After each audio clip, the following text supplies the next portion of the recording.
Alors, donc, pour cette deuxième partie, on va considérer le cas où on n'a pas une seule unité de traitement, mais plusieurs. Alors, les hypothèses, c'est qu'ici, on va avoir un certain nombre M de machines, unités de traitement, processeurs, cœurs, quel que soit le vocabulaire que vous vouliez utiliser. Donc, on va les noter P1 à PM. Et ces M machines, on va supposer qu'elles sont identiques.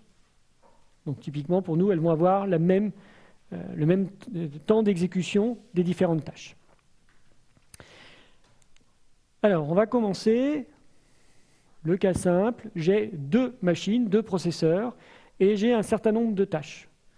Et je voudrais exécuter, ordonnancer ces tâches sur ces processeurs de manière à minimiser la date à laquelle je vais avoir fini de traiter l'ensemble de mes tâches. Donc bon, je peux m'amuser, dire je vais faire les 3 premières tâches sur le premier processeur, les 2 dernières sur le deuxième processeur. Évidemment, à chaque fois, je fais les choses au plus tôt. Donc, le temps de complétion total, c'est le maximum des dates de fin de traitement de leur lot, de ce qui leur est échu, par les différents processeurs. Donc, ce qu'on appelle le MEXPAN. Donc, la question, c'est, ça n'a pas l'air trop mal ce que j'ai fait là, est-ce qu'on pouvait faire mieux? Quid de l'optimal? Oui, vraisemblablement, on pouvait faire mieux. Mais alors, comment est-ce qu'on construit l'optimal? Si, chat échaudé, crâne eau froide, voilà, exactement, et on a la réduction. Alors, algorithme optimal, en fait, ce problème est NP complet. Donc, je ne sais pas, de nouveau, je ne sais pas exactement quelle est votre culture, mais je me suis dit que, puisqu'il y avait eu un cours lundi matin sur NP complétude complexité, ça pouvait ne pas faire de mal pour faire rentrer les choses, de faire un peu un exercice, de revoir ça, donc dans ce contexte-ci. Donc, alors bon, c'est la manière classique, notation de Graham pour noter le problème. Donc on note au départ ce que l'on a à disposition. Donc là, on a 2 machines. Au milieu, ce qu'on met, c'est les contraintes ou les possibilités. Donc si on a la préemption, si on a de la précédence, ici on n'a rien de particulier.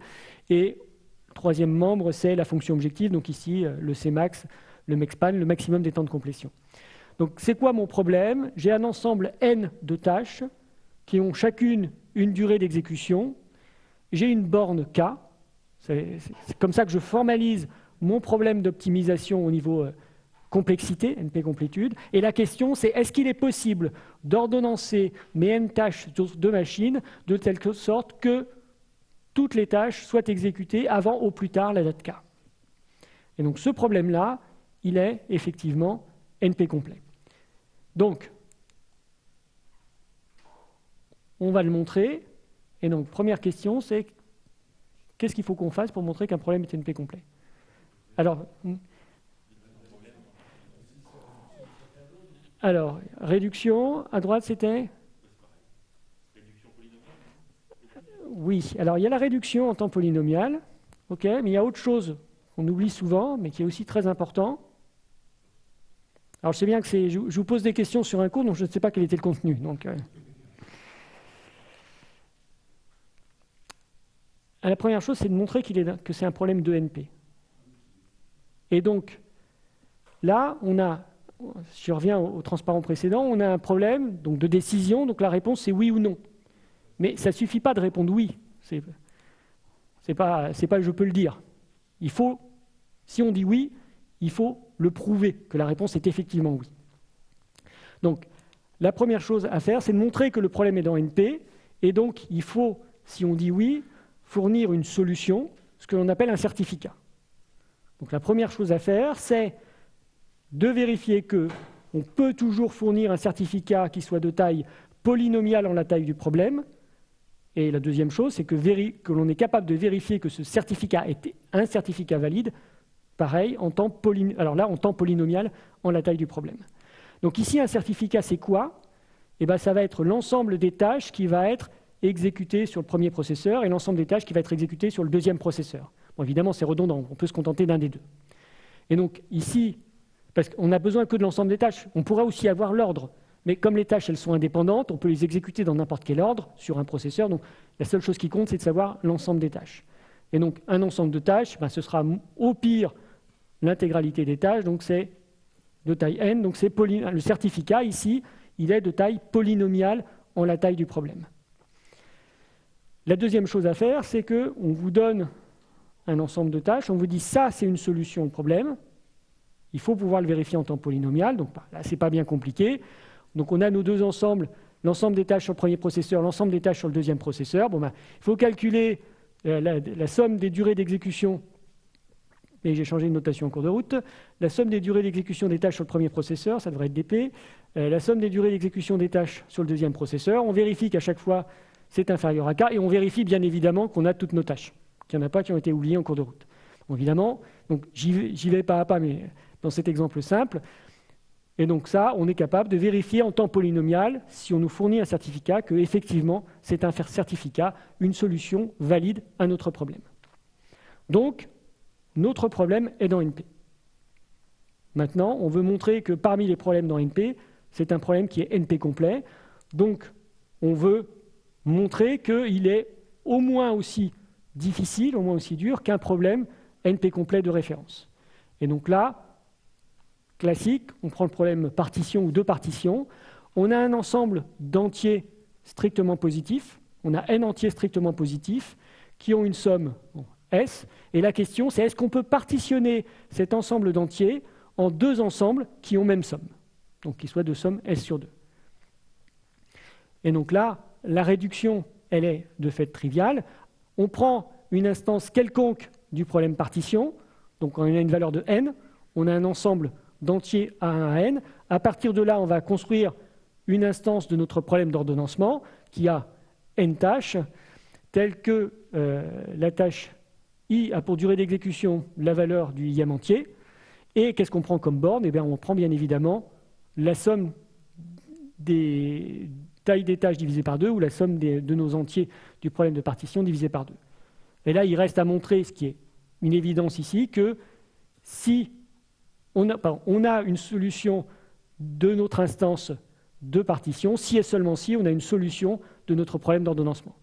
Donc évidemment, si on a une solution à partition, on a deux ensembles dont les sommes sont de taille S sur 2, et donc on affecte une partition au premier processeur, l'autre au deuxième processeur, et les durées d'exécution sur chacun des deux processeurs sera S sur 2, donc on a notre bande K qui est respectée.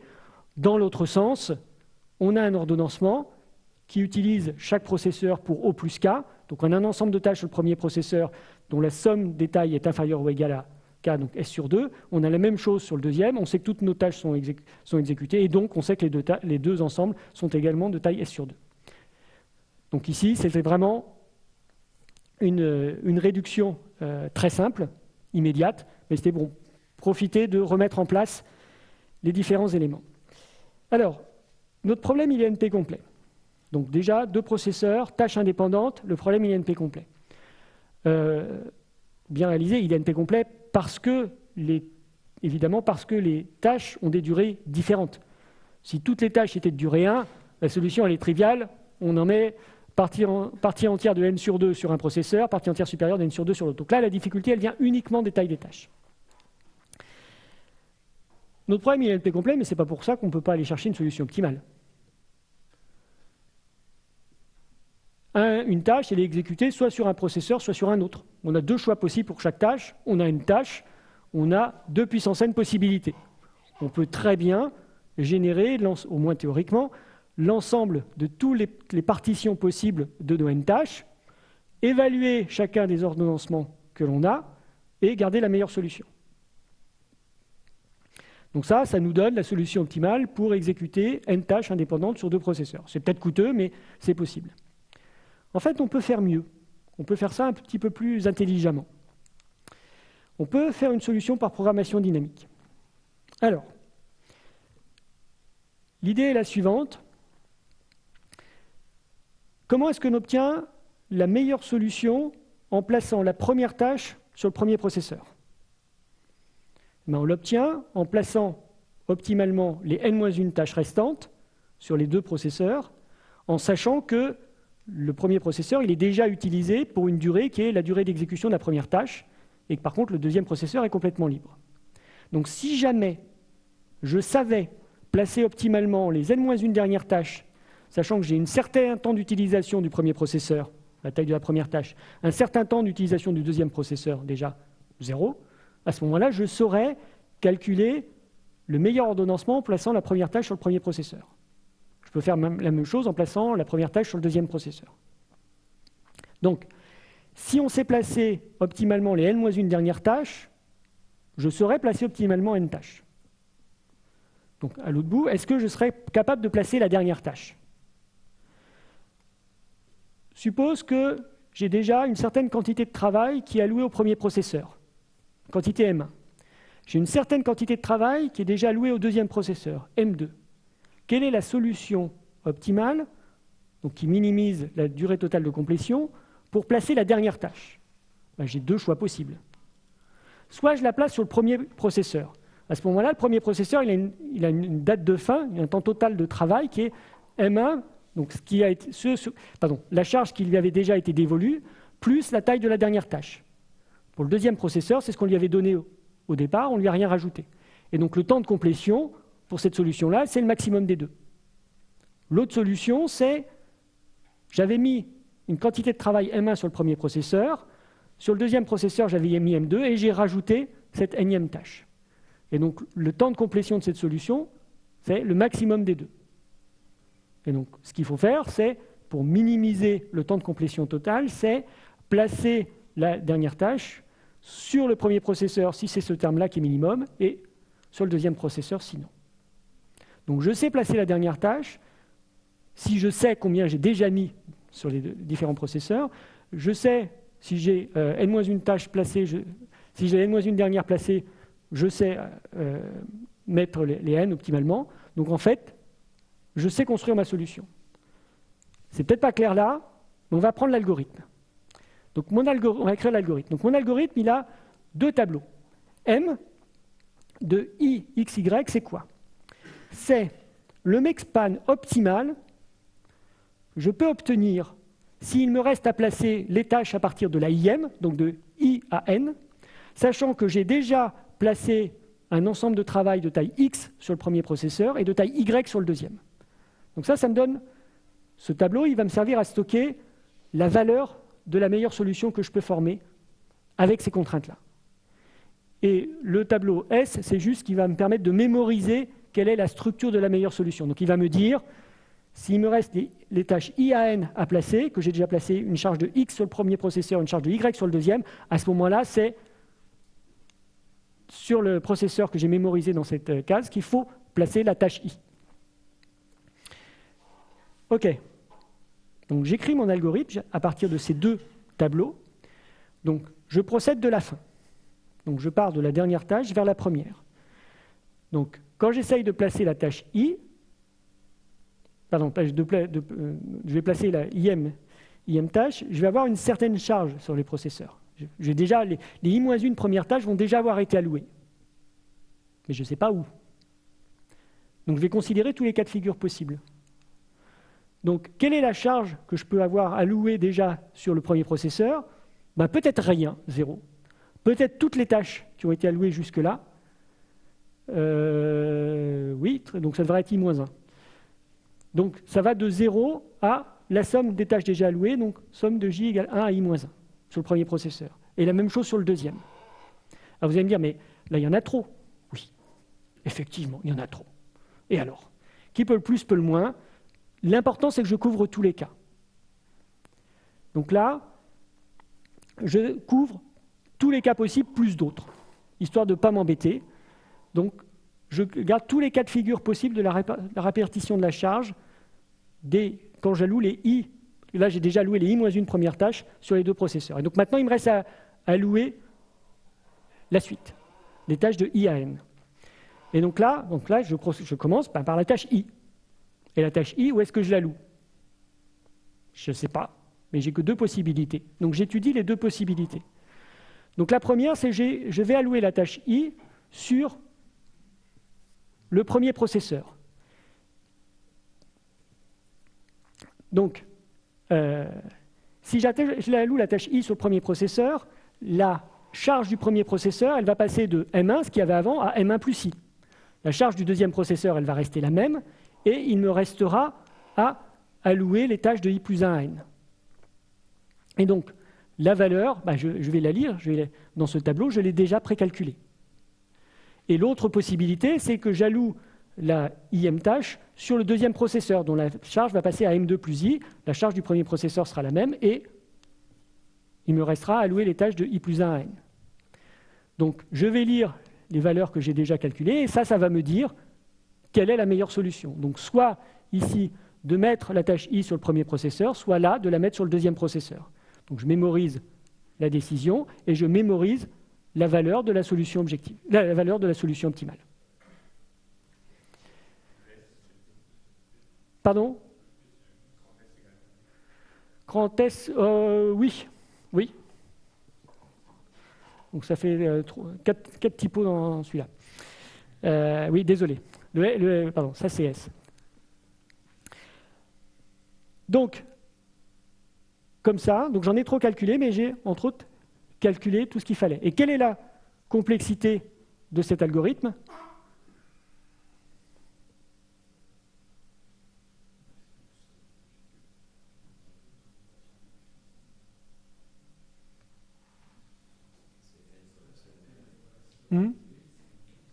C'est N fois... Oui. Ah oui, alors déjà, pardon. Pour savoir quelle est la valeur... Non, avant de la complexité, c'est vrai. Finir d'utiliser l'algorithme, la solution optimale, elle m'est donnée dans le tableau M quand j'ai toutes les tâches de 1 à N à exécuter et que pour l'instant j'ai mis 0. Donc je lis cette valeur-là, ça me donne la valeur de l'optimal, quel est le mexpan de la solution optimale. Après, il faudrait que je puisse la construire, la solution. Donc ça, voilà, donc le P qui est un S ici, je vais lire. Donc je vais lire d'abord la valeur de S de 1, 0, 0. Ça me dit quel est dans la solution optimale l'endroit où je dois mettre la première tâche. Et donc, je sais que la première tâche, donc par exemple, je vais la mettre sur le processeur 1. Donc là, la charge du processeur 1, elle passe à P1. La charge du processeur 2, elle est à 0. Donc après, je vais lire S de 2, P1, 0. Et ça va me dire où est-ce qu'il faut mettre la deuxième tâche, et ainsi de suite. Et comme ça, je parcours mon tableau qui s'appelle soit S, soit P, et j'obtiens une solution optimale. Parce que, de nouveau, il n'y a pas de raison qu'elle soit unique. Donc ça m'en a calculé une, j'en obtiens une. Donc pour ce qui est de la complexité, c'est le nombre de tâches fois la somme des poids au carré.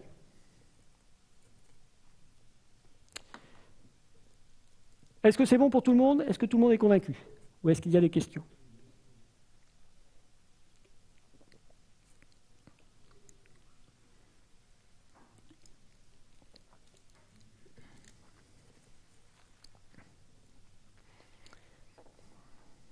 Est-ce qu'il y a quelque chose? Est-ce qu'il y a... Il doit y avoir un piège, évidemment, la manière dont je procède. La question, c'est il est où?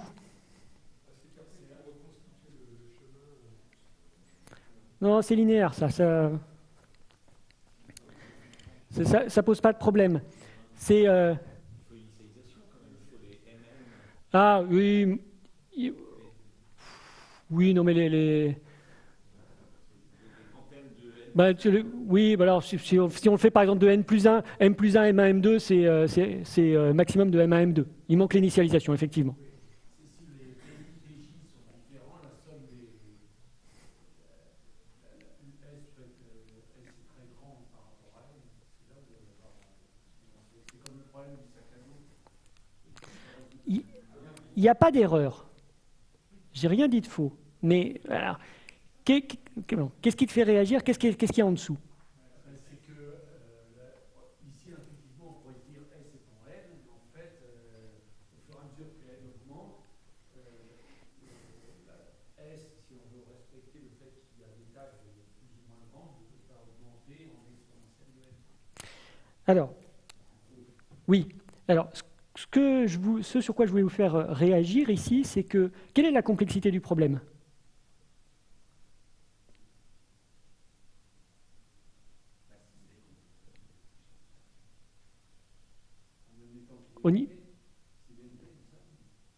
on a montré qu'il est NP complet. Ce problème, il est NP complet.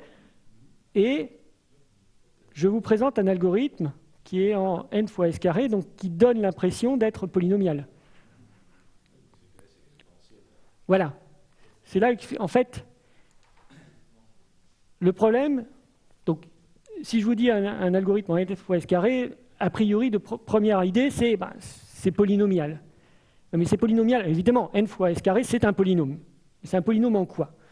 Et en fait, au niveau de la notion de complexité, en dessous, il y a le problème de, quand on parle de polynomial, on parle de polynomial en la taille du problème. Et donc ici, qu'est-ce que c'est que la taille du problème? Donc la taille du problème, classiquement, je dis bien classiquement, je ne dis pas c'est, je dis classiquement, on va coder nos entiers en binaire, en base 2. Et donc, pour coder une valeur, sa taille, ça va être partie entière supérieure de log en base 2 de sa valeur. Et donc, je vais pouvoir coder mon problème en la somme des logs des valeurs. Et par contre, ma valeur S ici qui apparaît dans cette fonction polynomiale, c'est la somme des valeurs. Et ce n'est pas, ce que tu disais, ce n'est pas polynomial en cette valeur-ci. Ça peut être exponentiel, ce n'est pas polynomial en la taille du problème. Alors, ça, ce n'est pas obligatoire. Je veux dire, généralement, classiquement, le codage, il est en binaire. Mais il n'y a aucune loi qui m'interdit d'utiliser un autre codage. Donc ici, on dit que l'algorithme, il est pseudo-polynomial. Pourquoi? Parce que si mon codage, il est en uninaire, à ce moment-là, mon algorithme, il est polynomial en la taille des données. Si mon codage est en binaire, ce n'est pas le cas. Et donc ici, si on revient à notre problème d'ordonnancement d'un ensemble de tâches sur deux machines, c'est un problème qui est NP complet. On a fait une réduction à partir d'un problème, le problème partition, qui est un problème NP complet au sens faible. Et en fait, effectivement, ce problème-ci est NP complet au sens faible. Parce que si j'utilise un codage unaire, j'ai un algorithme qui est en temps d'exécution polynomial en la taille de mon problème. Si c'est en binaire, ce n'est pas le cas. Donc là, ici, j'ai un problème qui est polynomial au sens faible.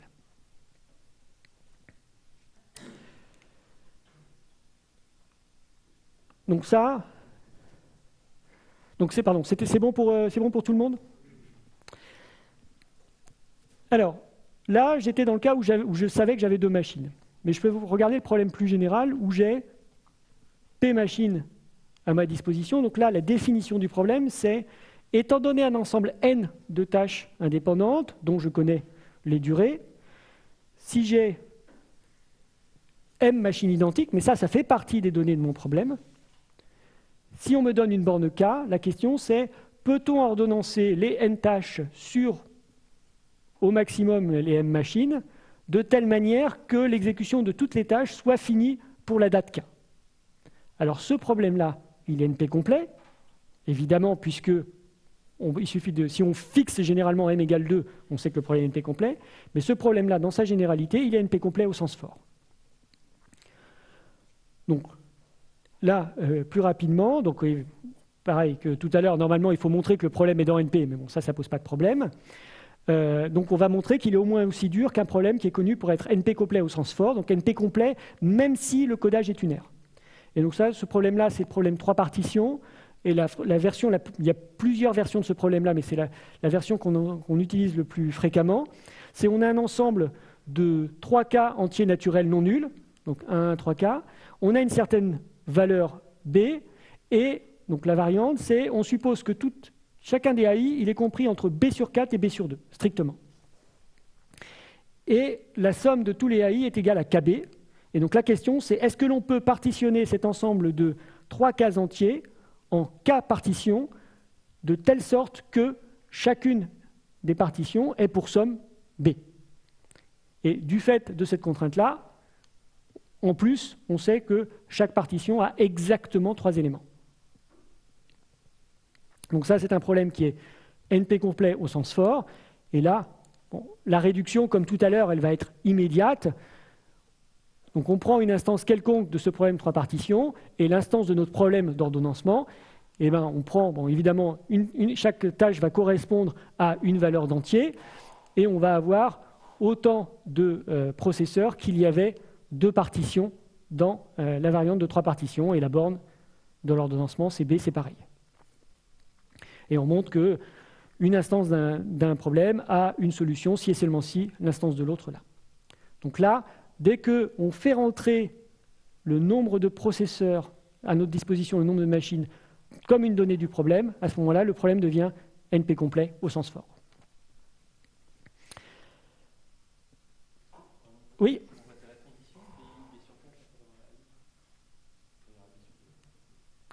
Ça verrouille le fait que tu as exactement 3 valeurs dans chacune de tes partitions. Parce que si tu en mets 4, si tu mets 4 AI, ce sera strictement plus grand que B, et si tu en mets moins de 3, ce sera strictement plus petit que B. Donc tu peux ne pas avoir cette contrainte-là dans la définition de partition, et en général, on la rajoute. Là, comme ça, au débeauté, je me dirais qu'on pourrait s'en passer dans cette version-ci, mais je ne vais pas aller plus loin. Donc bon, c'était juste pour montrer que CNP, quand le nombre de machines est fixé à 2, c'est NP complet au sens faible. Quand le nombre de machines fait partie des données du problème, c'est NP complet au sens fort. Bon, mais on est quand même sur un problème très simple. On aimerait quand même faire quelque chose.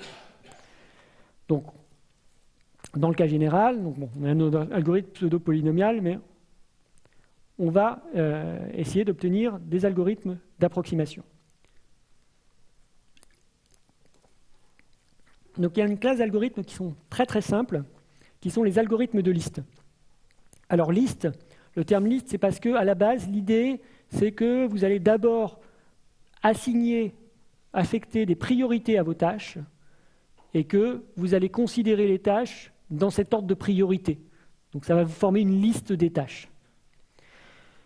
Mais l'idée, la seule idée qu'il y a derrière les algorithmes de liste, c'est vous ne laissez pas un processeur inactif s'il y a du travail que vous pouvez lui donner. C'est juste ça. On ne laisse pas volontairement un processeur inactif. Et le théorème, c'est que si on regarde une instance du problème avec M machines, donc on note mopt le mexpan optimal, alors le mexpan M obtenu par n'importe quel algorithme de liste, il est au pire 2 moins 1 sur M fois le mexpan optimal. Donc ça nous dit... est-ce que la notion d'algorithme d'approximation, de facteur d'approximation est connue par tout le monde ou est-ce qu'il y en a pour lesquels c'est du chinois? Donc là, en fait, on est quasiment sur la définition. Un algorithme, un facteur d'approximation ρ, bon, ici pour un problème de minimisation, si, quelle que soit l'instance, la qualité de la solution qu'il fournit est au maximum ρ fois celle de l'optimal. Donc ici, les algorithmes de liste sont des algorithmes d'approximation qui ont un facteur d'approximation de 2 moins 1 sur M, où M est le nombre de machines dans le système. Pardon, j'ai oublié une chose très importante. Algorithme d'approximation, c'est lié à la notion de complexité, donc toujours qui s'exécute en temps polynomial dans la taille du problème.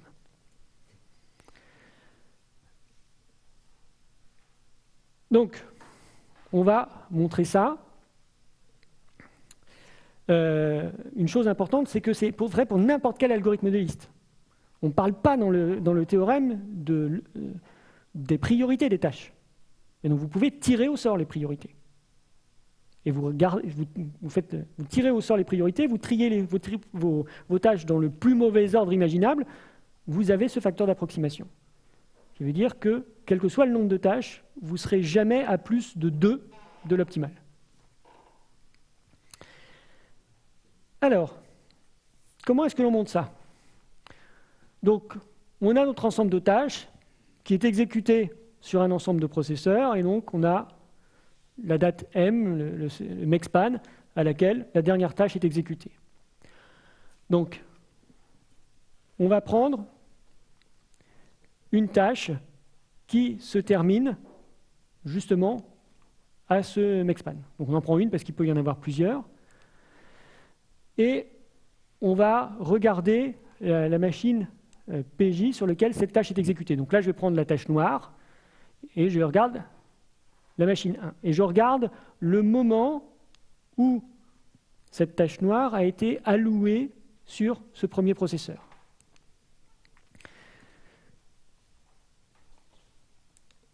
Donc, à quelle date il a été alloué? La date de complétion moins la durée d'exécution de la tâche. On est sur un algorithme de liste. Donc, au moment où on alloue les tâches au fur et à mesure, et on ne laisse pas une machine inactive. Donc, au moment où on a alloué cette tâche-là, toutes les autres machines étaient actives. S'il y en a une qui avait été inactive avant, on lui aurait alloué cette tâche avant. Donc à cette date M1-PK, toutes les machines, tous les processeurs travaillaient. Donc si on a un temps d'inactivité, ça peut être uniquement dans cette... Si on a un temps d'inactivité sur un processeur, ça peut uniquement être dans cet intervalle-là, ça ne peut pas être ici au milieu. Donc, je regarde le temps total nécessaire au traitement des tâches, c'est le temps total d'utilisation des processeurs. Donc, je sépare la tâche MJ du reste. Pardon, pas la tâche MJ. Non, les notations sont bonnes. Je sépare le processeur PJ, un de ceux qui finit en dernier, celui que je considère, des autres. Donc, ici, j'ai j'ai enlevé un processeur, donc il m'en reste M-1. Et qu'est-ce que je peux dire de la date de fin de l'exécution d'un processeur I? J'ai vu qu'ils travaillaient tous à la date MJ-PK. Donc la date de fin de tous les autres processeurs, elle est supérieure ou égale à la date MJ-PK. Donc c'est juste ce que j'ai marqué ici. Donc cette somme-là, elle est supérieure à M-1 fois MJ-PK. Et donc ici, je réécris simplement, c'est M fois la date de fin MJ moins M-1 fois PK. Donc en fait, M fois MJ, c'est quoi? C'est la surface de mon rectangle. Et ici, c'est quoi? Je surestime quel pourrait être le temps d'inactivité. Ce processeur-là, je sais qu'il travaille. Et j'ai dit que tout temps d'inactivité, ça peut être que en parallèle de cette tâche-là sur un autre processeur. Donc c'est au pire M-1 fois PK. Et donc, M, qui est égal à MJ. Oui, pardon, je réécris celle-là. Donc je réécris juste, j'envoie juste ça de l'autre côté et je divise par M. Donc je réécris cette expression-là et ça donne que le mexpan total, il est inférieur à la somme des tailles des tâches divisé par M plus 1-1 sur M PK. Et donc là, pour conclure, il faut juste que j'utilise deux bornes inférieures qui sont triviales sur le mexpan optimal. Qu'est-ce que vous avez à me proposer comme borne inférieure? Il n'y a pas besoin de chercher très compliqué, j'ai dit... Donc, effectivement, il y a déjà la moyenne. La charge moyenne que l'on donne au processeur va être inférieure au maximum. Donc ça, c'est une des deux bornes inférieures sur le mexpan. Il m'en faut une deuxième. Pareil. On ne peut pas finir plus tôt que la plus longue des tâches. Donc on a ces deux bornes inférieures classiques. Donc le mexpan supérieur à l'exécution de n'importe quelle tâche, donc à la plus grande, et puis supérieur à la moyenne, puisque c'est un max. Et donc, on réécrit juste cette expression-là et on a notre borne en 2-1 sur M.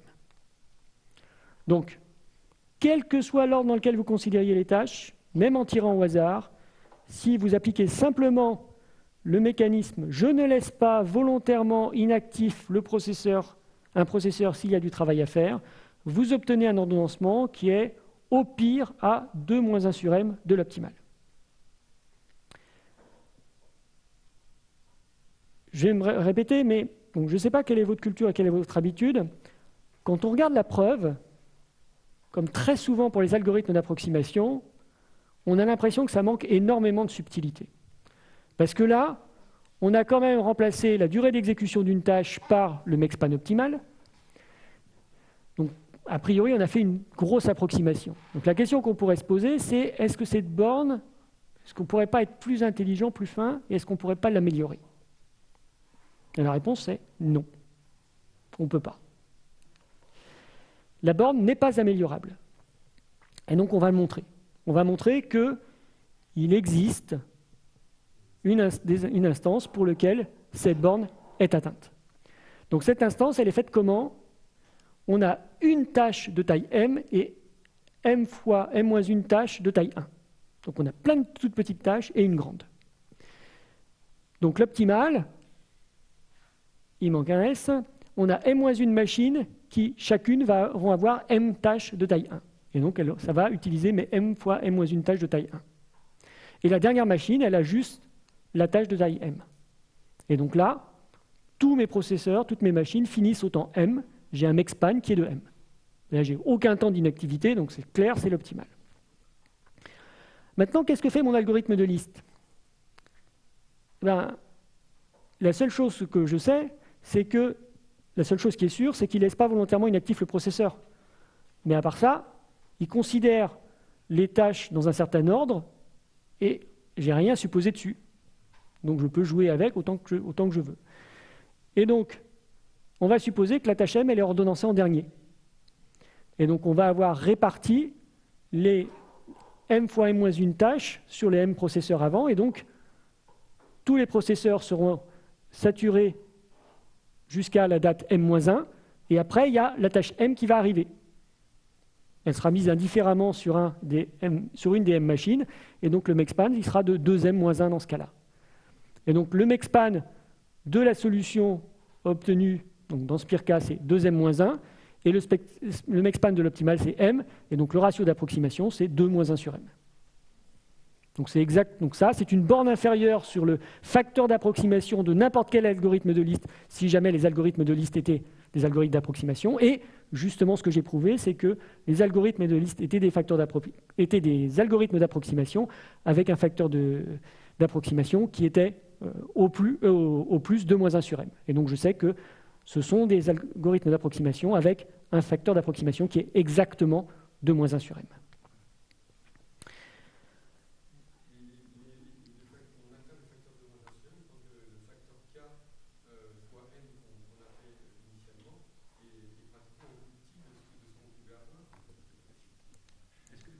Oui. Oui, alors, oui, parce que oui, en plus, j'étais pas sûr de l'avoir comprise. Donc, oui. Alors, je vais remettre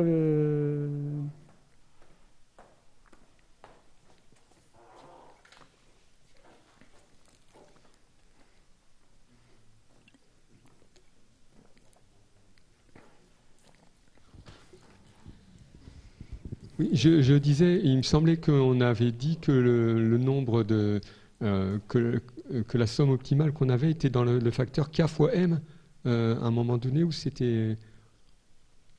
Je confonds peut-être avec... J'avais l'impression... disons que là, le contre-exemple que tu donnes oui. Arrive quand on est à un nombre minimum de tâches qu'on peut avoir. C'est-à-dire que si on... Là, tu as m processeurs et tu... Non, j'ai beaucoup de tâches par processeur. Ah oui, quand même, oui. Je suis en m carré, le nombre de tâches. Donc là, j'ai beaucoup de tâches par processeur. Ah oui, non, oui, je n'ai pas fait attention à ça, oui. Mais c'est juste que j'en ai une très grosse et qu'à côté, j'en ai plein de toutes petites. Donc je peux soit très bien équilibrer, soit au contraire, je mets la très grosse derrière. Et... Non, je n'avais pas percuté sur le facteur carré, oui.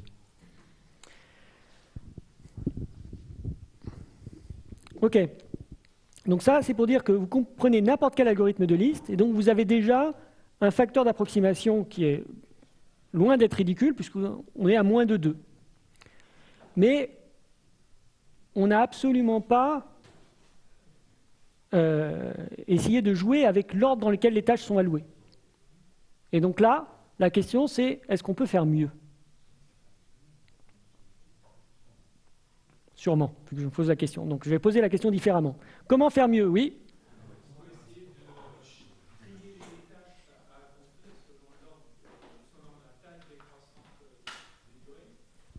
Voilà, donc la proposition, c'est de trier les tâches par durée d'exécution décroissante. Et effectivement, c'est la meilleure solution. Donc, la question sous-jacente, au départ, c'est est-ce que choisir des priorités permettrait d'améliorer la performance? Donc la réponse, c'est oui. Et la solution, c'est les plus longues tâches d'abord, donc largest processing time first. Et donc là, le théorème, c'est... Donc on sait évidemment que c'est un algorithme de liste, donc en 2 moins 1 sur m, mais on peut faire mieux.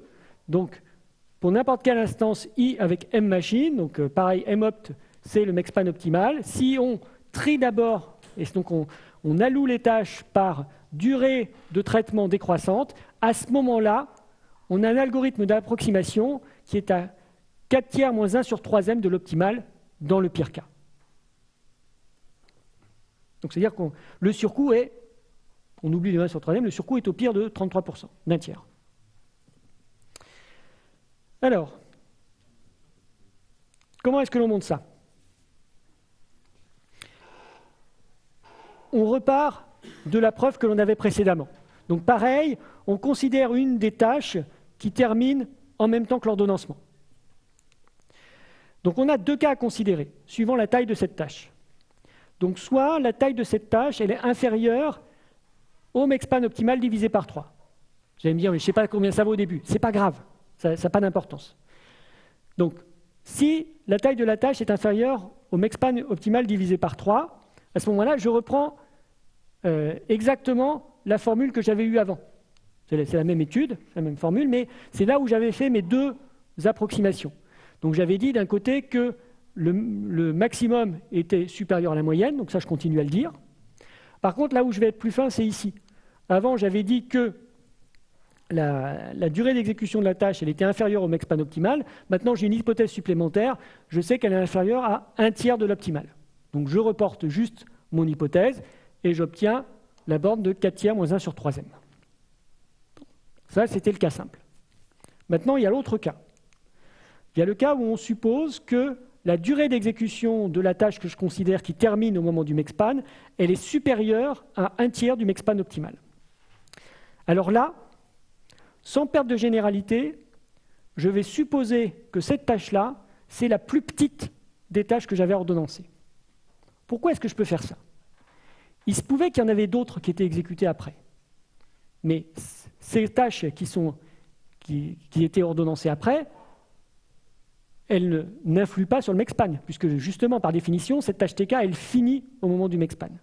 Donc si je les enlève, je ne change rien à la solution qui sera fournie par mon algorithme LPT, plus longue tâche d'abord. Par contre, ça peut changer la valeur de l'optimal. Mais l'optimal, il va avoir moins de tâches à ordonnancer. Donc, peut-être que son maxspan va diminuer. Donc, le maxspan pour la nouvelle instance de mon algorithme LPT, c'est le même, et pour l'optimal, c'est peut-être meilleur. Si, dans ma nouvelle instance où j'ai oublié les dernières tâches, dans ce cadre-là, je suis capable de prouver que l'algorithme il satisfait la borne de 4 tiers moins 1 sur 3m, alors automatiquement, comme m' c'est égal à m, et que la valeur de l'optimal, elle est plus petite dans la nouvelle instance que dans la première, alors automatiquement, j'aurai la même propriété dans le cas de départ. En fait, ce qui se passe, c'est que en enlevant les dernières tâches, je facilite la tâche à l'optimal, je ne change rien, et donc je rends le problème plus difficile pour l'algorithme que je considère. Donc si dans ce cadre plus difficile, j'ai ma propriété, je l'aurai dans le cadre de départ.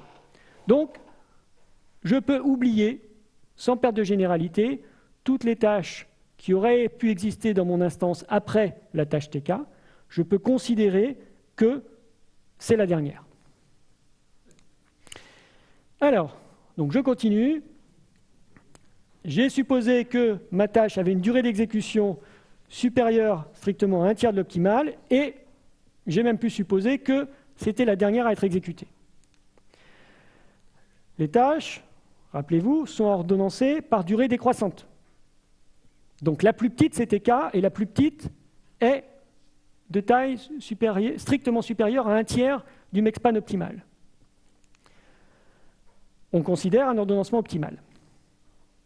Ah pardon, oui, donc j'oubliais la dernière partie. Donc toutes ont une durée qui est strictement supérieure à 1/3 du mexpan optimal. On considère un ordonnancement optimal. Et ben, dans l'ordonnancement optimal, une machine, elle peut exécuter au plus 2 tâches. Parce que si elle en exécute 3, elle aurait, voilà, le mexpan obtenu serait strictement supérieur au mexpan optimal. Ça ne peut pas possible. Donc chaque tâche dans l'ordonnancement optimal exécute au plus, pardon, chaque machine dans l'ordonnancement optimal exécute au plus 2 tâches. Donc, bon, je les nomme, ces 2 tâches, et je suppose que je les nomme de telle manière que la première soit plus longue que la deuxième. Ensuite, on va renuméroter les machines. C'est un peu plus simple. On va renuméroter les machines par taille de plus grande tâche allouée à cette machine-là décroissante. Donc la machine 1, c'est celle qui aura la plus grande tâche de l'ensemble, et ainsi de suite. Et on va aussi supposer que, donc, si la machine I est avant la machine I', donc ce qui veut dire que la plus grande tâche de I est plus grande que la plus grande tâche de I', alors la plus petite tâche est plus petite. C'est-à-dire, autrement dit, je prends 2 machines. Il y a à chaque fois une grande et une petite tâche sur chacune.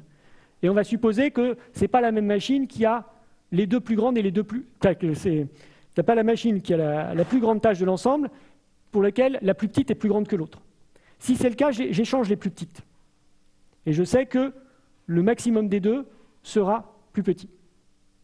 Est-ce que j'ai été clair? Bon. Donc je peux supposer par échange que j'ai cette propriété-là.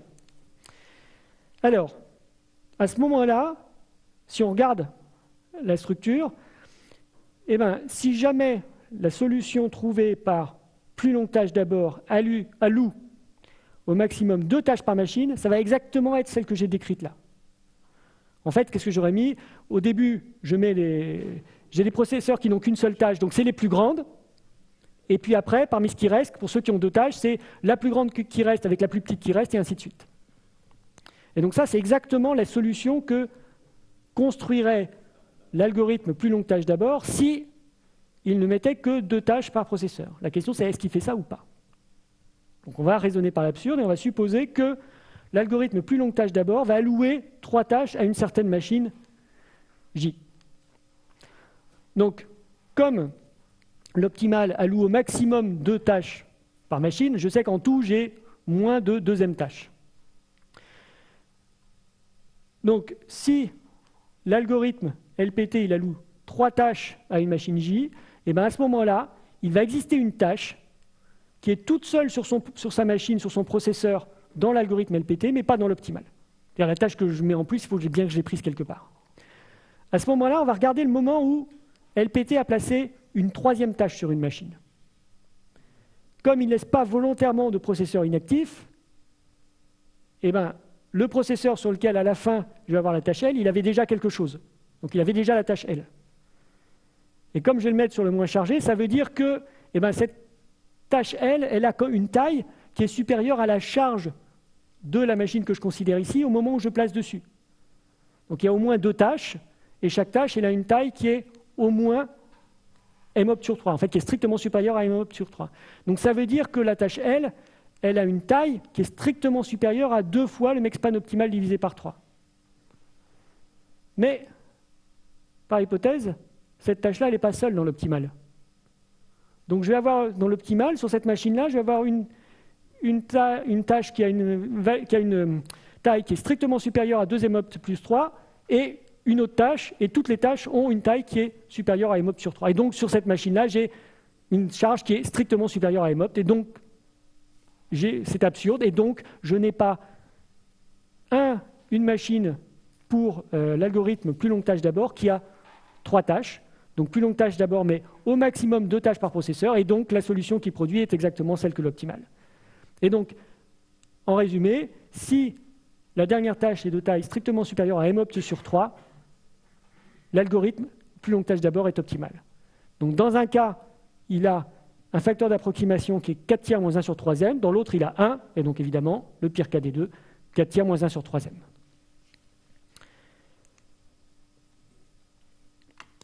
Alors, question suivante. Est-ce qu'on peut améliorer cette borne ou pas? Et la réponse est bien évidemment non. Donc, ici, alors, on va prendre 3 tâches qui vont être de taille M, et puis après, on va prendre 2 tâches de taille M plus 1, 2 tâches de taille M plus 2, et ainsi de suite, jusqu'à 2 tâches de taille 2M moins 1. C'est quoi l'optimal? L'optimal, ça va être d'obtenir un mexpan de 3M. Donc, sur une machine, on met les 3 tâches de taille M, et chaque autre machine va avoir 2 tâches dont la somme fait 3M. Donc il y en a 2 qui auront une tâche de M plus 1, de taille M plus 1, plus une tâche de taille 2M moins 1, 2 qui auront 2 tâches de taille M plus 2, plus 2 de tâches de taille 2M moins 2, et ainsi de suite. Donc comme ça, je peux faire un ordonnancement qui soit de mexpan 3M. Qu'est-ce que fait plus longue tâche d'abord? Alors, je regarde. En tout, ici, j'ai M-1 taille, donc j'ai 2M-2 tâches ici, plus 3 ici, donc j'ai 2M plus 1 tâche en tout. Donc, je regarde sur les 2M plus 1 tâche, je regarde les 2M premières. Donc, il me restera une plus petite tâche derrière, c'est-à-dire une tâche de taille M. Donc, qu'est-ce que va faire plus longue tâche d'abord? Il va allouer une grande tâche avec une plus petite. Donc il va allouer une tâche de taille 2M-1 avec une de taille M, ce qui va donner une charge de 3M-1. Il va allouer une tâche de taille 2M-2 avec une de taille M plus 1, ce qui va donner une charge de 3M-1, et ainsi de suite. Donc une fois que j'ai alloué mes 2M plus grandes tâches, je vais avoir sur chacun de mes processeurs une charge de 3M-1. Et il me reste la dernière tâche, qui est de taille M. Donc je la mets indifféremment sur n'importe lequel des processeurs, et j'obtiens un mexpan, une durée de complétion qui est de 4M-1. Et donc j'ai un ratio d'approximation qui est de 4M-1 sur 3M, donc ce qui me redonne exactement mon 4/1 sur 3M. Et donc, on ne peut pas améliorer la borne du facteur d'approximation de l'algorithme plus longue tâche d'abord.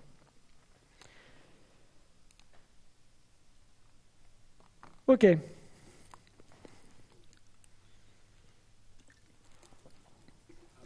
Alors ça, jusqu'à présent, c'était simple, c'était que des tâches indépendantes. Donc évidemment, déjà avec des tâches indépendantes, c'était NP complet, mais on avait des algorithmes très simples, les algorithmes de liste, il y a vraiment juste une idée. S'il y a du travail à faire, vous le faites. Et qui ont un facteur d'approximation qui est toujours moins que 2, 2-1 sur M, et pour certains, qui est même meilleur. Mais, cas plus général, on a des tâches avec dépendance. Donc ici, j'ai un graphe de tâches, c'est un graphe qui est orienté. Donc, les sommets de mon graphe, ce sont des tâches. Les arcs de mon graphe, ce sont des relations de dépendance. J'ai une flèche ici de T2 vers T7. Ça veut dire que je dois exécuter T2, je dois avoir fini d'exécuter T2 avant de pouvoir commencer à exécuter T7. Donc, la date, si j'ai un arc du sommet U vers le sommet V, ça veut dire qu'il faut que je ne peux pas commencer l'exécution de ma tâche V. Alors pardon, ici sigma c'est la date de début, désolé du changement de notation. Donc je ne peux pas commencer à exécuter ma tâche V avant d'avoir fini d'exécuter ma tâche U. Donc évidemment ce problème-là, il est NP complet, puisqu'il en était déjà NP complet au sens fort dans le cadre précédent. La question c'est, est-ce qu'on peut faire des choses pas trop mauvaises pour autant? Alors, d'abord, la première question, c'est si je vous donne un graphe orienté, avec donc des temps d'exécution pour les différentes tâches, existe-t-il un ordonnancement?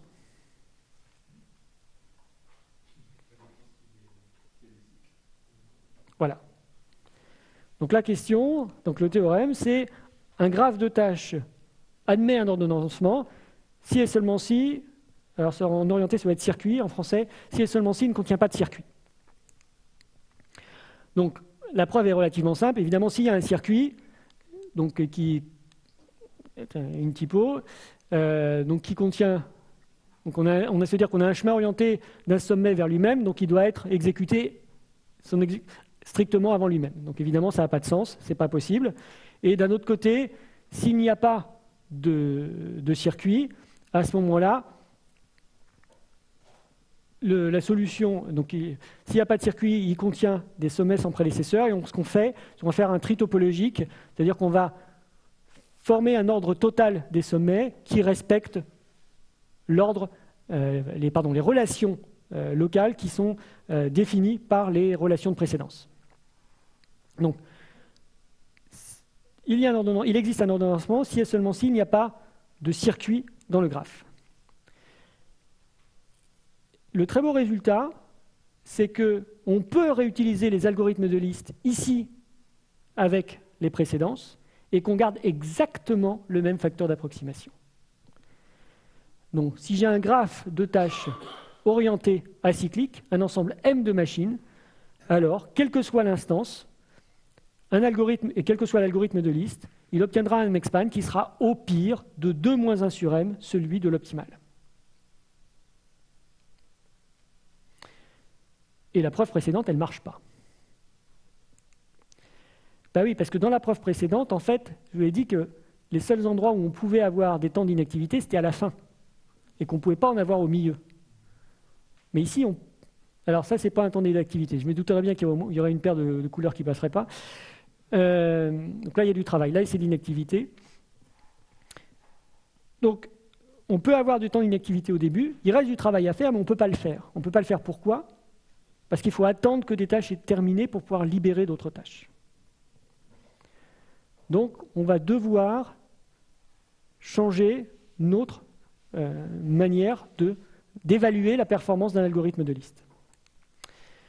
Alors, on commence comme précédemment, on prend une tâche qui termine au moment de la complétion de notre algorithme.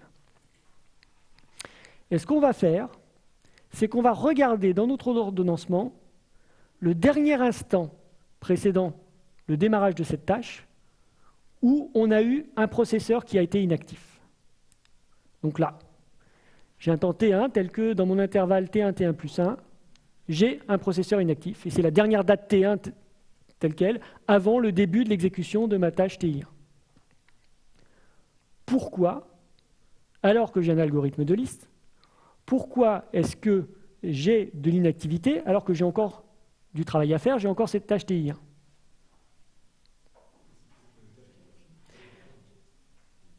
Parce qu'à ce moment-là, il y a une tâche qui est en train d'être exécutée et dont cette tâche-ci dépend. Il y a une tâche ici, il y a une tâche qui est exécutée et donc qui doit être terminée pour que cette tâche-là puisse commencer. En fait, il n'y a qu'un seul candidat dans le schéma, c'est cette tâche-ci. Donc je prends une tâche comme ça. Donc une tâche qui est exécutée pendant cet intervalle-là où il y a une activité et qui soit prédécessrice de la tâche TI1. Donc soit TI2, une telle tâche. Et je recommence. Je regarde quel est le dernier instant avant le démarrage de TI2 auquel il y a eu un processeur qui a été inactif. Donc c'est cette date-là, T2. Parce que entre T2 et T2 plus 1, il y a eu l'inactivité. Pareil, s'il y a de l'inactivité alors qu'il reste du travail à faire, entre autres la tâche TI2, pourquoi je n'ai pas pu commencer la tâche TI2 à cet instant-là? C'est parce qu'à ce moment-là, il y avait une tâche dont dépendait TI2 qui était en train d'être exécutée. Cette tâche-ci. En fait, ce n'est pas une dépendance directe, parce qu'en fait, TI2, elle dépend de cette tâche bleue qui dépend de cette tâche rose. TI3, et je remonte comme ça jusqu'au moment où j'ai plus d'inactivité jusqu'au départ. Et donc, qu'est-ce que j'ai fait ici? Ici, je vais avoir construit un ensemble de tâches qui sont reliées par des relations de dépendance. Donc je vais avoir construit un chemin de dépendance dans mon graphe. Alors pas forcément en suivant toujours les arrêts directs, j'ai pu avoir des transitivités, mais j'ai un ensemble de tâches qui dépendent les unes des autres et qui doivent être exécutées obligatoirement dans cet ordre-là. Et j'ai défini ce chemin en regardant à chaque fois la dernière fois avant le début d'exécution d'une tâche où il y avait un temps d'inactivité. Et donc il ne peut y avoir des processeurs inactifs dans mon ordonnancement que pendant l'exécution de ces tâches-là.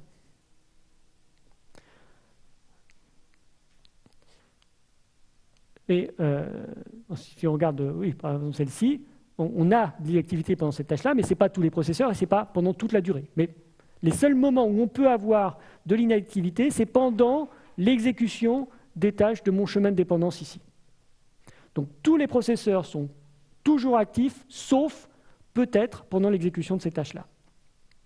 Donc si je regarde le temps total d'inactivité des processeurs pendant l'exécution de mon ordonnancement, donc entre la date 0 et la fin d'exécution de mon ordonnancement,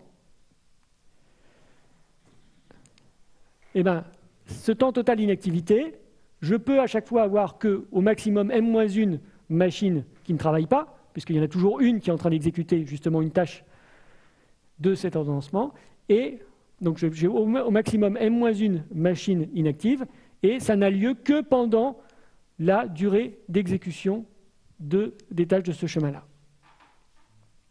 Et je reprends donc. Alors, non, pas, je ne reprends pas. Ici, j'ai un chemin de dépendance. Donc j'ai une série de tâches qui doivent être obligatoirement exécutées l'une après l'autre. Et donc la somme des durées d'exécution de ces tâches-là, elle me donne une borne inférieure de mon ordonnancement optimal. La somme des tailles des tâches de tout chemin de dépendance donne une borne inférieure sur le temps d'exécution de n'importe quel algorithme, donc de l'optimal. Alors, maintenant, je regarde tout mon rectangle ici. Donc, les m tâches utilisées pendant ces max unités de temps. Donc, dedans, j'ai quoi? J'ai des temps de travail et des temps d'inactivité. Temps d'inactivité, c'est ce que je viens de majorer ici. Et le temps de travail, c'est quoi? C'est la somme des durées d'exécution de mes tâches. Donc, m fois Cmax, c'est temps total d'inactivité plus somme de durée d'exécution des tâches. Donc ça, j'ai montré que c'était inférieur à m-1 fois la durée du maxspan optimal. Et ça, comme d'habitude, c'est inférieur à m fois l'optimal. Tout à l'heure, je l'avais écrit en passant le m du côté gauche. Et donc, m fois la durée d'exécution de mon ordonnancement, c'est inférieur ou égal à 2m moins une fois mopt, l'optimal. Donc c'est ma borne que je voulais. Donc, les mêmes algorithmes, dans un cadre plus compliqué, ici avec dépendance, ils ont la même performance du pire cas. Tout algorithme de liste est un algorithme d'approximation de facteur 2 moins 1 sur m.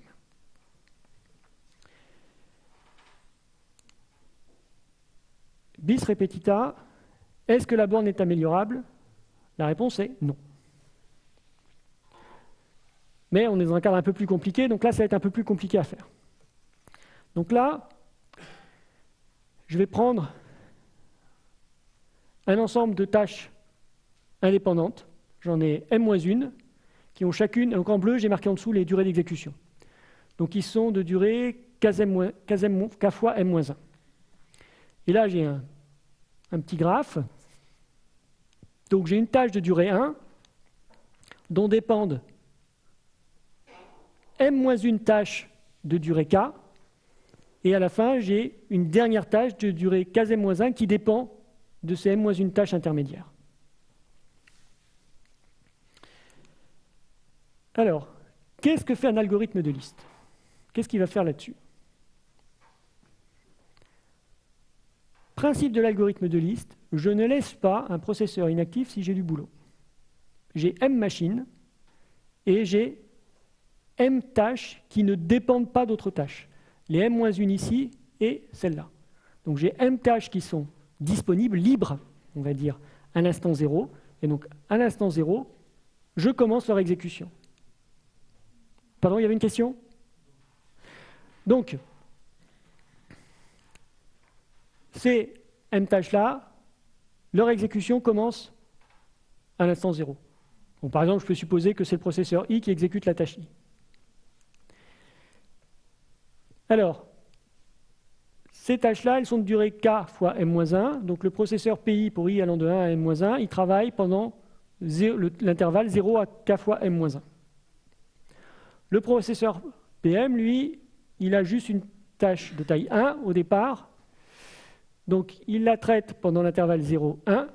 Et ensuite, à la date 1, c'est le seul qui est disponible. Et donc, il va attaquer ces tâches-là. Elles sont symétriques, on peut les faire dans n'importe quel ordre. On va supposer que c'est de la gauche vers la droite. Donc, pendant l'intervalle 1 plus i-1 fois k à 1 plus ik, il va exécuter la tâche tm plus i. Pardon. Donc de 1 à 1 plus k, celle-là, ensuite celle-là de 1 plus k à 1 plus 2k, et ainsi de suite. Alors ça, combien de fois? Il va faire ça pour i allant de 1 à m-1. Et donc il va finir donc l'avant-dernière en 1 plus m-1 fois k. Pourquoi? Parce que jusque-là, je sais ce qui se passe, puisqu'il n'y a que celui-là qui est disponible, puisque tous les autres sont utilisés, pris jusqu'à la date km-1. Par contre, quand la tâche... Pardon. Donc, à la date km-1, ces m-1 processeurs-là sont libres, et lui est en train de faire la tâche t2m-1. Donc, une quelconque des machines entre P1 et Pm-1 va exécuter la tâche T2M pendant l'intervalle Km-1 Km. Et donc, à la date Km, la dernière tâche ici est finie d'être exécutée, les autres ont été finis d'être exécutées un peu avant, et donc je peux commencer la dernière tâche. Et donc, une des machines, parmi les M, n'importe, va exécuter la dernière tâche entre Km et K fois 2M-1.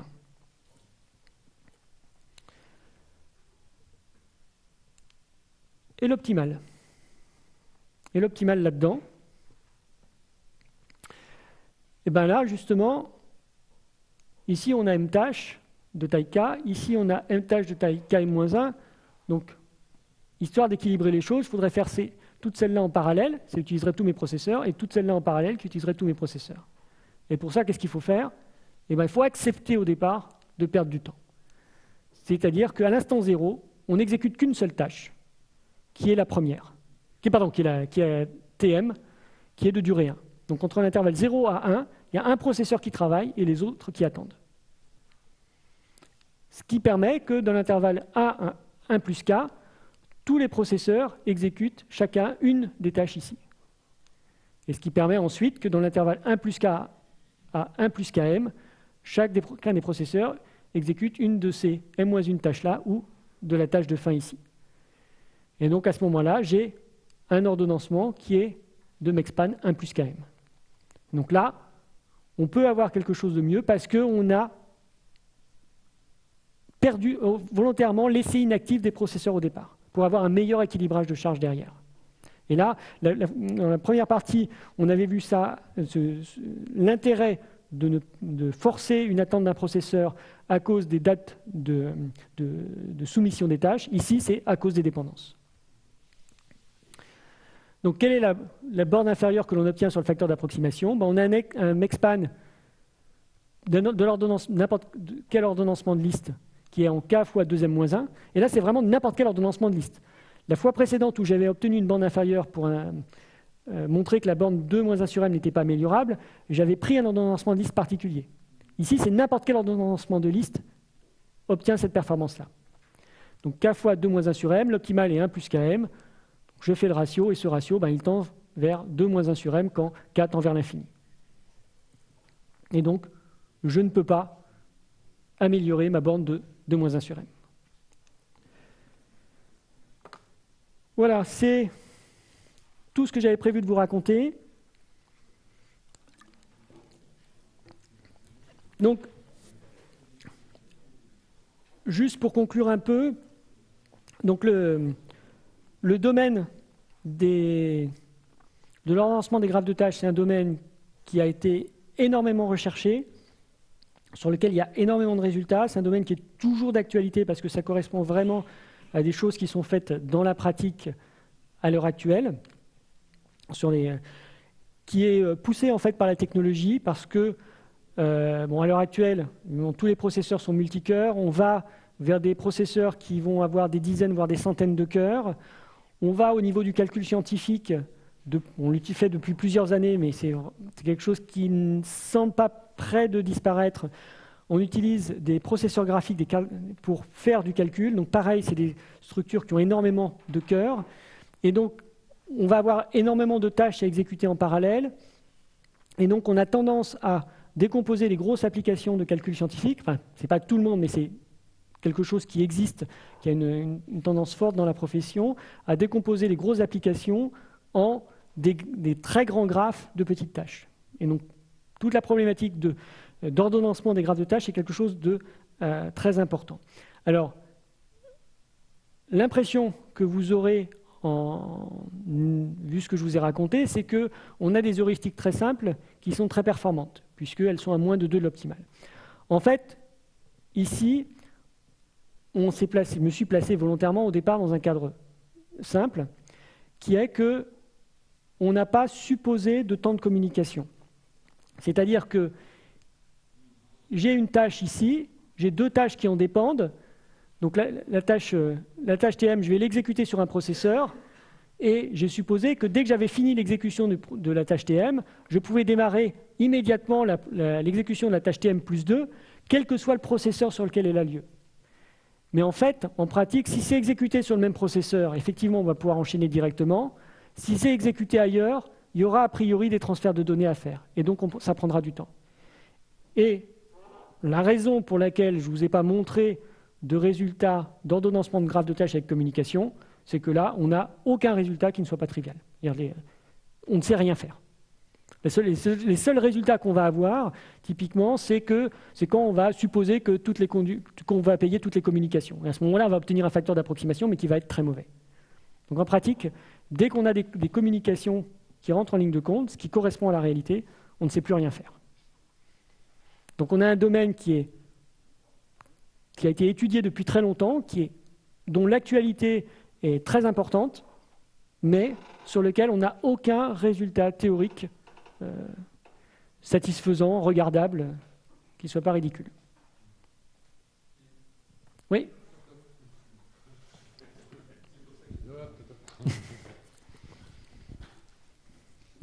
Mais est-ce qu'on n'a pas choisi du coup des stratégies justement qui dépendaient de la taille des données qu'on échangeait? Parce que si la taille des données est petite, à échanger aussi la taille des données est grande, ça peut changer le fait. Si elle est petite, par exemple, on peut considérer que rester sur le même processeur, on considère qu'on communique quand même avec ce temps-là et on le rajoute dans le graphe et on est ramené par exemple à ce schéma-là. Alors après, il existe énormément de choses. J'ai dit qu'il n'y a pas de beaux résultats théoriques, mais après il existe énormément de solutions qui ont été proposées et après il y a énormément de solutions qui existent qui peuvent très bien marcher dans la pratique et qui n'ont pas de garantie théorique. On ne va pas avoir de facteur d'approximation, on sait que le pire cas peut être lamentable, mais dans la pratique, il ne va pas se passer. Et après, il y a aussi une autre manière de considérer le problème, c'est que là, on regarde vraiment un problème tâche par tâche. Si on est sur des problèmes qui sont très très grands, c'est peut-être pas la bonne manière. Au lieu d'essayer d'obtenir l'optimal, on peut essayer d'obtenir une solution qui diffère très peu de l'optimal. Typiquement, on a tout un secteur qui s'appelle les ordonnancements en régime permanent, où on va dire, on a un ensemble de tâches exécutées qui est très très très très grand. Typiquement, l'ordonnancement au cœur, il va se répéter. Donc on va dire, il va y avoir une phase de mise en place, il va y avoir une phase de terminaison, mais ces phases-là, elles vont être négligeables par rapport à la durée d'exécution de mon ordonnancement, je m'en fiche. Et j'optimise juste ce qui se passe au cœur en moyenne. Et donc là, en fait, on change complètement le point de vue sur le problème, et un problème qui était NP complet, dur, sur lequel on ne savait rien faire, ça peut devenir un problème pour lequel on a des solutions qui sont asymptotiquement optimales, donc qui diffèrent de l'optimal d'un facteur négligeable quand la taille du problème tend vers l'infini. Donc après, il y a plein de techniques différentes pour essayer, soit de manière complètement heuristique, sans garantie théorique, soit en changeant le point de vue sur le problème pour obtenir quand même des solutions. Et c'est toujours pareil, plus on aura de données sur le problème, plus on aura de chances de pouvoir faire quelque chose d'intelligent. Donc si on se dit, on contemple n'importe quel graphe, là on ne pourra rien dire. Par contre, si on a des propriétés sur les durées des communications par rapport à des tailles des tâches, si elles sont très petites généralement, là on pourra récupérer des résultats.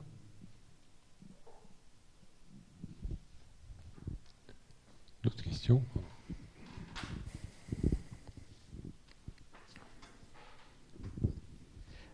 J'ai eu un petit peu de mal à comprendre dans le graphique, là, avec les briques, dans la performance des algorithmes, pourquoi est-ce qu'on avait des vides? Parce qu'on pouvait toujours prendre une autre tâche à faire, et même à la fin, pourquoi est-ce que la tâche violette, on ne l'a pas mise collée? Est-ce que c'est pas que toutes les tâches devaient dépendre de la terminaison d'une pour qu'on ait du vide? Enfin, une période d'inactivité. Pourquoi la violette? Alors, la violette, ça c'est une erreur, c'est pas possible. On est d'accord. Oui, mais La même violette, pour la elle devrait bleue. démarrer en même temps que la noire. Ben oui, mais Oui. pourquoi la bleue aussi? Pourquoi est-ce qu'on n'a pas pris Alors, une jaune ou... Non, la bleue, la bleue, je l'avais vu, je l'avais corrigé. La bleue, elle dépend de la bleue, bleu clair ici, elle dépend de la violette. Oui, mais pourquoi je mettais pas la jaune? Cette jaune-là, Oui. cette jaune-là, elle dépend aussi de la violette. Voilà, il faut que toutes les tâches à venir dépendent enfin, Oui. c'est ça, hein? Oui, On est oui, d'accord, c'est ça. oui. Ouais, ouais. Mais effectivement, il y a une erreur ici. On va...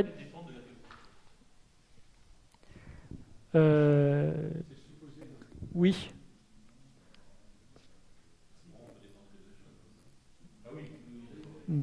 Oui. Non, non, pas forcément la violette. Non, parce que ouais, ça peut dépendre de la bleue ici. Enfin. Oui. Mais oui, je suis d'accord pour le fait qu'il y a une erreur dans le dessin.